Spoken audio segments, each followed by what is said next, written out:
आज जी तुम्ही संघटित झालात, एक झालात आणि एक होऊन जी तुमची शक्ती दाखवली आहे, ती शक्ती अशीच आपल्याला आरक्षण मिळेपर्यंत दाखवायची आहे.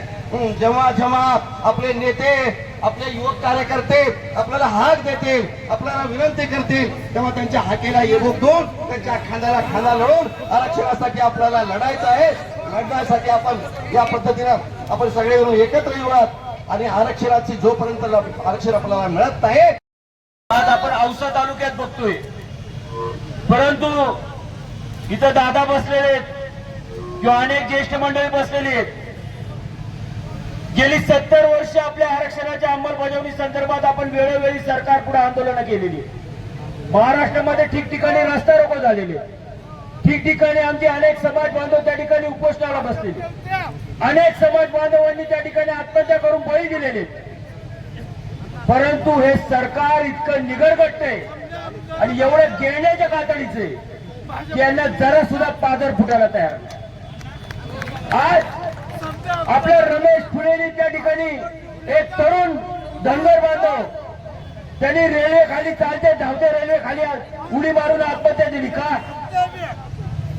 महाराष्ट्रातील कोट्यवधी धनगर बांधवांना एसटीची आरक्षणाची प्रमाणपत्र मिळावी, त्याच्या सुविधा मिळाव्यात. आता आपल्या अगोदर संतोषनी देखील सांगितलं की आरक्षणाचं महत्व काय. शैक्षणिक आरक्षण मिळणार आहे, परंतु आपल्याला राजकीय आरक्षण सुद्धा मिळणार आहे. आज जर का शेड्यूल ट्राईबच्या सवलतीची अंमलबजावणी झाली तर या महाराष्ट्रामध्ये किमान 50 आमदार धनगर समाजाचे होणार आहे. किमान 8 ते 10 खासदार धनगर समाजाचे होणार आहे. हे वास्तव सत्य आहे.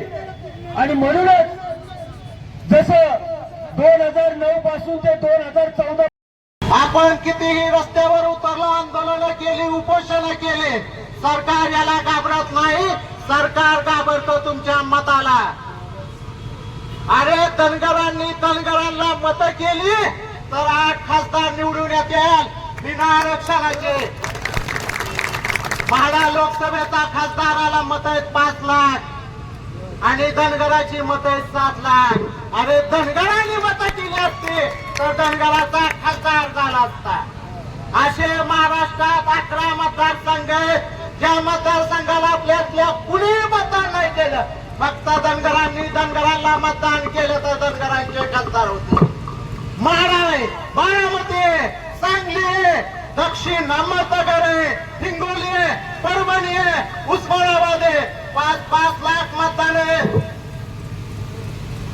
आपले जर मतदानावरती जर आपले खासदार आमदार निवडून येणार असतील तर का आले नाही? अडचण एवढीच आहे, आपल्या समाजाची अडचण एवढीच आहे. जातीपेक्षा पक्षाला मानताय आणि बापापेक्षा नेत्याला वाटताय.